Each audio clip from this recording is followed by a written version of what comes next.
Hi, okay, so I'm back. So I have now sewn this one in, okay? There is a gap, but that's because I'm going to do that, so I'm not too worried about that. So I've got book 2 and I've got book 1. Now, in order to make sure that I've got the front going this way, and then when we turn it over, the front going that way, we need to make sure that when we glue them facing the same way. So it opens this here and it opens here. Opens here, opens here. Okay, we need them the right way so then we can flip it over. So I've got trusty Fabri-Tac and I'm just gonna apply quite a lot of glue because we don't obviously want this coming apart.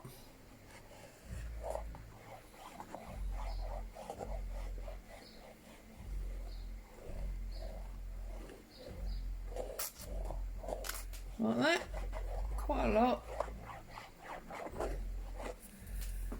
And then I'm gonna flip book 1 over onto book 2. I'm gonna make sure that it's lined up there and there and there, because we want a nice smooth edge, and there.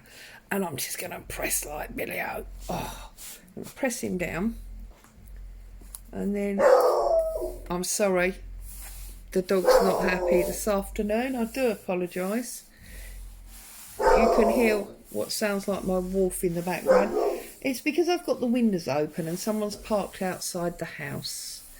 So she's just letting them know that she's in here, and if they try and come in, she will not be impressed. So just sticking that down good and firm on there. I'm just making sure that it's really stuck, because obviously both spines, but especially this one, is going to get lots and lots of use, and we want to make sure that it's perfectly stuck. Okay, so does it? Yeah, there you go. So what I'm going to do now is I'm going to hunt out some fabric, and I thought, because I was having a little think while you were away and I was sewing it all in, that it would be quite nice to have the same fabric or paper, but I'm probably going to use fabric, run from this cover across this spine and to the inside, and then exactly the same on the other side. So it's going to be like 2 different books but joined together. So I do need to make sure that it's all coordinating. Now, I managed to get my hands on a wonderful stencil the other day. It's this stencil here, if you can see that because of the plastic bag, and I've just used some coffee dyed fabric that I've deliberately left screwed up, and I've used some black archival ink, and I've created a stencil on the fabric. Now, although it's nothing to do with sewing, my daughter used to run a cafe and she also does a lot of baking, so that's quite apt. So I might put that one on that side, on perhaps a plain builder's cloth or something. And then when I bought that, I also bought this one. Now this one is actually supposed to be Alice in Wonderland, or part of an Alice in Wonderland pack. So I also did this one, Tea Party. So as we've got 2 front covers, I think we might use the Tea Party on one and the sugar on the other. I know it's not sewing themed, and a lot of you may think, well, you know, if it's the same patterns, perhaps you should stick with the theme. But also, of course, it's about my daughter and all the things that are important to her and things she's loved. And Tea Party goes with her cafe, sugar goes with her baking. So I think it's part of her, if not necessarily part of a sewing journal. So I think I'm going to use these for the front and the back, and I'm potentially going to use some builder's cloth. So I need to find some builder's cloth. Just 1 second, bear with me. Okay, builder's cloth, here we go. So those of you in the UK, this is a builder's dust sheet. It's probably one of the cheapest fabrics that you'll find to use with your journals. I cover lots of my journals in here because I just feel it's got a nice tactile feeling to it, and it's very, very plain. You can decorate it up very easily with things like this, and you've got 2 different textures that are colour coordinating. You can put, you know, your coffee dyed doilies and things onto it. It just seems to lend itself to just about anything. And these do come obviously in lots and lots of different sizes. They are hemmed because they're dust sheets, so obviously I cut that piece off. Sometimes I use it as a tie, and they are pre-sized. Now this particular one, it's obviously not now, but when it started life, I believe it was something like 12 foot by 3 foot or 12 foot by 5 foot. And obviously you buy the whole package, and I've just, as you can see, I just keep cutting lengths off. Let's just give that a quick measure. That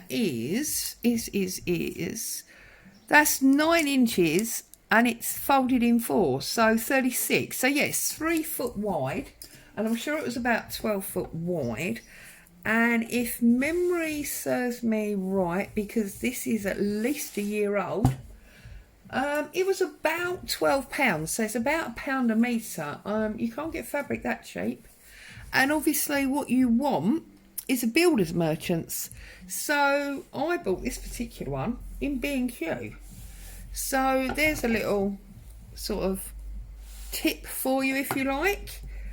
Pop into somewhere like B&Q or Wix or whatever, and get yourself some builder's dust sheet. Obviously they do the plastic ones as well, but you, for what we're doing, you don't want that. You want this cloth one, and it's hard to describe. It's like a woven, almost gauzy, very fine hessian, and of course look, it frays beautifully. So there you go. I'm afraid I have no idea what it would be called in other countries, but I think hopefully giving you the description of what it's used for, what it feels like, and where you would buy it will help you work out what it would be called in your country. So these seams are like the glued bias seams. They've not been stitched, so I usually try and cut them off, and all I usually do is I try, famous last words, I try to put it on top. I do tend to use 2 layers because I find that 1 layer is not really thick enough, but again, at this price it doesn't really matter. Make sure that you've got enough to go round your spine, okay, and enough to go inside, and enough to go inside there, but don't forget you're going to cut this bit off, so it can go a little bit further, I think, about there. Okay, now as much as I said to you, I always use 2 layers. I do tend to only glue 1 layer at a time. It helps to stop the Fabri-Tac grinning through. So if we just get some Fabri-Tac on here.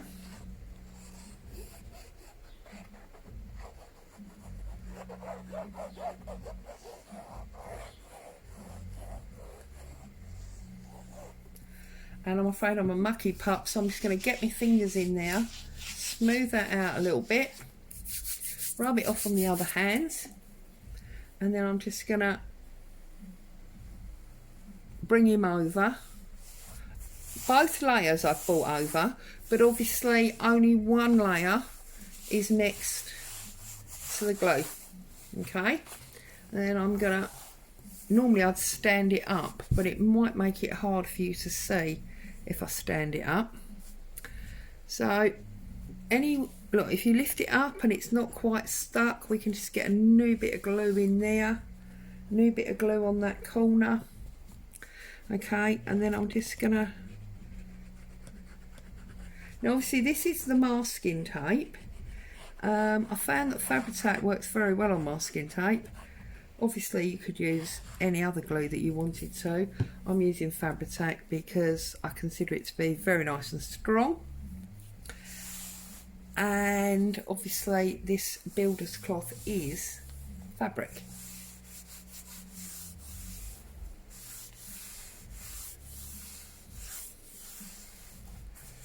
Okay, and then we're going to open our book. Now obviously normally this would be the cover, you'd be going around the other side. I'm just going to run my scissors down here because we want it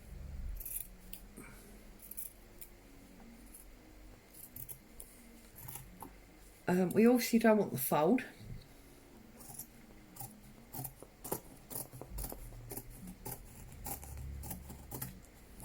So we got an edge, okay, and that's a nice, don't worry about this, I'll show you how we sort that out in a minute.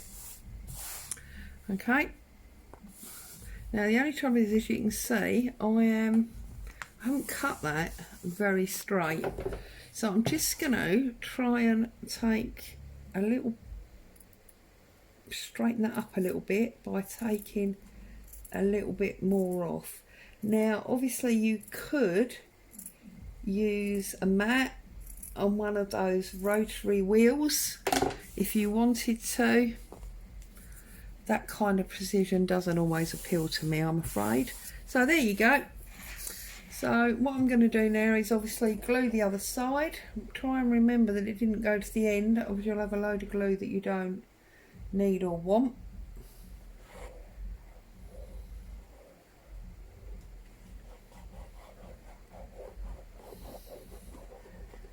I know, I can't remember who it is. Oh, is it Yvonne Preston? Yvonne Preston that's always saying that she hates the feel of Fabri-Tac. Or is it not the feel that affects her sinuses? But I know she deliberately doesn't use it because there's something about it that she is not happy with. I'm afraid I love it. It reminds me of being in the nail bar. That smell of acetone. Oh, I'm a bit weird. I have been, you know, known to really suck up the smells when I'm in a nail bar. I love it. Okay, so we give that a chance to settle. I'm going to turn him over. You see, we need to double check where we missed our glue here.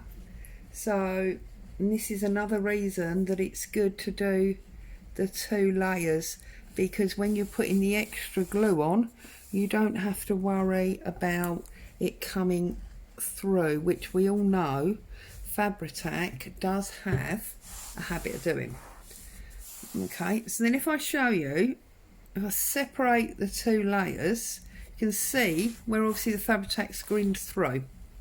But for some reason, when you put the Fabri-Tac onto fabric to fabric, it doesn't seem to grin through quite as much. It's very bizarre. But anyway, there we go. So I'm just brushing that off, and then I'm gonna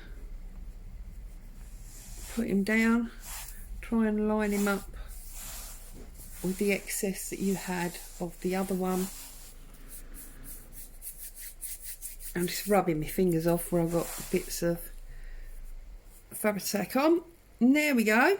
Okay. Now I know that this side I've only got a small cover,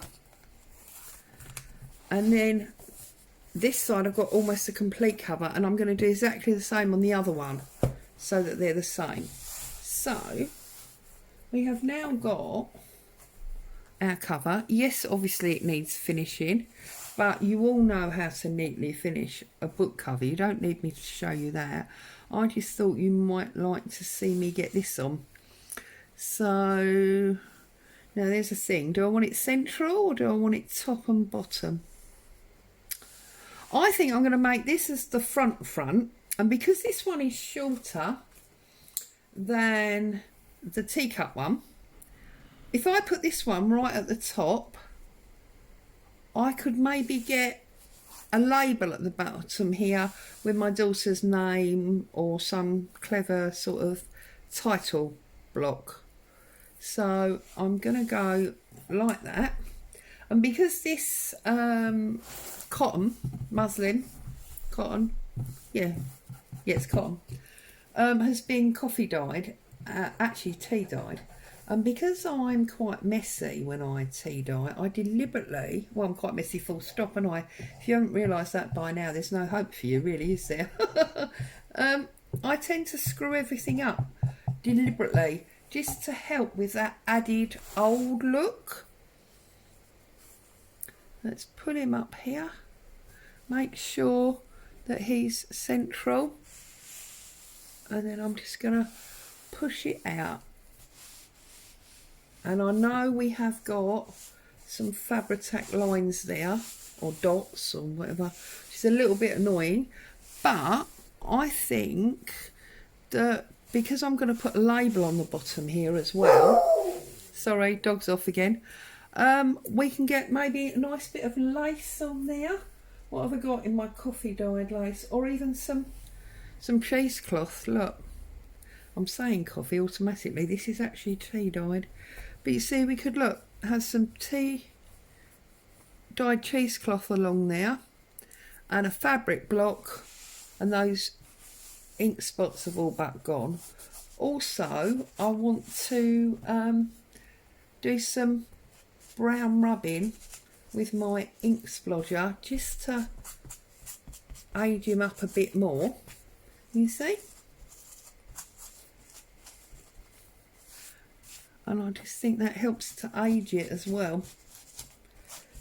So, as I promised you, there's the envelope storage book. I did 2 books. We joined the back cover to the back cover, but we did them so that one was facing right and one was facing left. So we've basically got 2 fronts. Okay? So, there you go. I'm going to move along to the side now and try and work out what nameplate and that I would like on here. And I'm going to get the tops and the bottoms in, and I'm going to get that adjoined to that. And I'll come back and I'll give you a final flick through when it's finished. Have a great day. Take care, and I'll see you soon.